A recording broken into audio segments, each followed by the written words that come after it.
আসসালামু আলাইকুম। আজকে দেখব এই মেশিনটার এরর কোডগুলো চেক দিব যে আসলে কি সমস্যাগুলো হয়েছিল। তো F1 বাটন চাপ দিয়ে পাওয়ার অন করতে হবে। এরপরে B1 আসছে। এখন এটাকে আপনাকে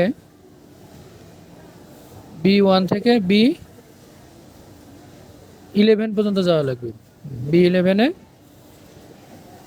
আপনাকে এখানে এরপরে এই বাটনটা চাপ দিয়ে এরপরে এখানে ইরর কোডগুলো চেক দিয়ে দেয়। আসলে এখান থেকে 96টা ইরর কোড থাকবে এখানে।